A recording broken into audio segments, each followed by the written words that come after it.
बिस्मिल्लाहिर्रहमानिर्रहीम। कैसे हैं आप? खैरियत से हैं? तो आज खबर है भारतीय क्रिकेट बोर्ड की जानिब से, और ये खबर किसी और ने नहीं दी बल्कि जय शाह साहब जो सेक्रेटरी हैं भारतीय क्रिकेट बोर्ड के, जिसको कहा जाता है board of control for cricket in India, in short BCCI abbreviation है इसका। उन्होंने ट्वीट किया, ट्वीट जिसको पहले कहा जाता था और अब एक्स कहते हैं। तो उन्होंने ट्वीट किया, उन्होंने कहा कि very excited to announce that the BCCI's new National Cricket Academy is almost complete।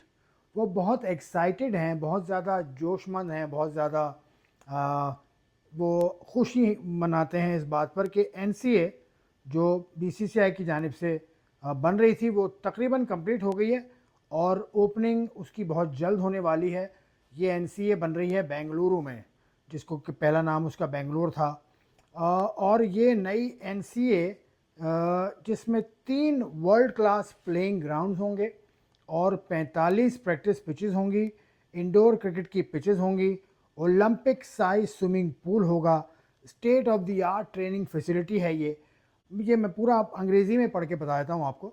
ये कहते हैं कि we very excited to announce that BCCI's new national cricket academy is almost complete and will be opening shortly in Bengaluru. The new NCA will feature 3 world-class playing grounds, 45 practice pitches, indoor cricket pitches, Olympic-sized swimming pool and state-of-the-art training, recovery and sports science facilities. ये है। उसके अलावा this initiative will help our nation's current and future cricketers develop their skills in best possible environment। ये जो कहते हैं कि हमारी नेशन, तो ये इंडियन, ऑफ कोर्स इंडियंस की बात ये कर रहे हैं क्योंकि इंडिया क्रिकेट बोर्ड BCCI के सेक्रेटरी हैं। तो शानदार काम है, इस पर जितनी तारीफ़ की जाए वो कम है। और जो भी क्रिकेट बोर्ड दुनिया भर में काम करते हैं उनमें सबसे बड़ा क्रिकेट बोर्ड है ये भारतीय क्रिकेट बोर्ड। पैसे के एतबार से, रिसोर्सेज के एतबार से इनके कोई 50 के करीब, तो इनके बल्कि उससे ज़्यादा या लगभग 50 के ऐसे इनके ग्राउंड्स हैं जहां पर टेस्ट मैच हो सकता है या हो चुका है। तो इंडिया में जो टीम्स खेलती हैं वो 38 टीम्स खेलती हैं रणजी ट्रॉफ़ी में, जो उनका first class premier first class tournament है। उसके अलावा मुश्ताक अली ट्रॉफ़ी अलग है, विजय हज़ारे ट्रॉफ़ी अलग है। ये फॉर्मेट डिफरेंट है इनके अंदर, एक T20 फॉर्मेट की है, एक वनडे फॉर्मेट की है।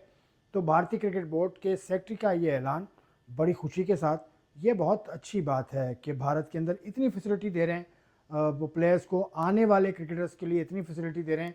NCA एक और बना दी बेंगलुरु में, तो शानदार काम है। जय शाह साहब और भारतीय क्रिकेट बोर्ड के जितने भी हुक्काम हैं जो इससे जुड़े हुए हैं, डोमेस्टिक सतह पर हों या टॉप लेवल पर उनकी मैनेजमेंट में हों, उनको मैं कहूँगा यार वेल डन टू यू। और हम सबको जो इस क्रिकेट बोर्ड, इस रीजन के ख़ास तौर से और बिलउमूम जो दुनिया भर के क्रिकेट बोर्ड्स हैं, अपने अपने प्रोग्राम तो चलाते ज़रूर हैं, लेकिन उनको थोड़ा सा इस तरफ सोचना चाहिए कि भारत ने अपनी क्रिकेट किस तरह से मुनज़्ज़म की कि वो एक टाइम पे अपनी 2-2 टीम्स बना लेते हैं। तो ये बड़ा शानदार तरीके से क्रिकेट की बढ़ोतरी हो रही है। और फिर कोचेस की अगर बात करें भारत में, तो उनकी टीम जो टॉप टीम है उसका कोच भी जो आता है वो he comes through the ranks. और वो जैसे राहुल द्रविड़ हाल ही में नेशनल टीम के कोच थे जो वर्ल्ड कप जीती, वो कोच इससे पहले थे नेशनल क्रिकेट एकेडमी में, और इससे पहले वो कोच थे अंडर 19 की टीम के। कई साल वो 2016 में वो कोच बने थे, 15-16 में, और उसके बाद वो आगे आते गए और तरक्की करते करते वो टॉप टीम के साथ लगे। उसके बाद फिर अब गौतम गंभीर को ये चार्ज मिल गया है। इंडिया की टीम खेल भी रही है, इस वक्त श्रीलंका के साथ उनकी वनडे सीरीज़ चल रही है।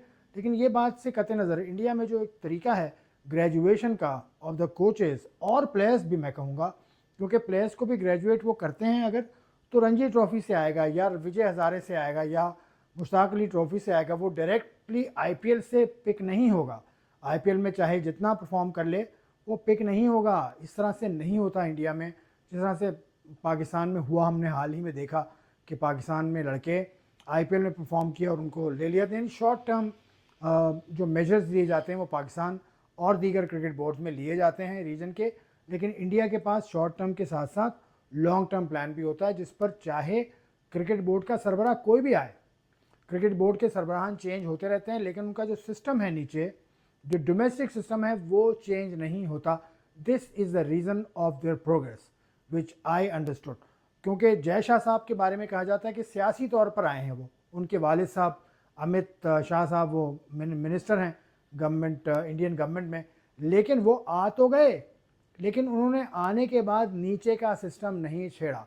क्योंकि इंडिया का कॉन्स्टिट्यूशन अगर आप देखें, जो कि मैंने देखा है, उसमें लिखा हुआ है, उनके जो कॉन्स्टिट्यूशन के अंदर वाज़ेह तौर पर लिखा हुआ है कि डोमेस्टिक टीम्स ये होंगी, डोमेस्टिक सीज़न अभी उन्होंने हाल ही में अनाउंस किया, उस हर चीज़ is written in their constitution, जिसको कि आप रद्दबदल इतनी आसानी से नहीं कर सकते।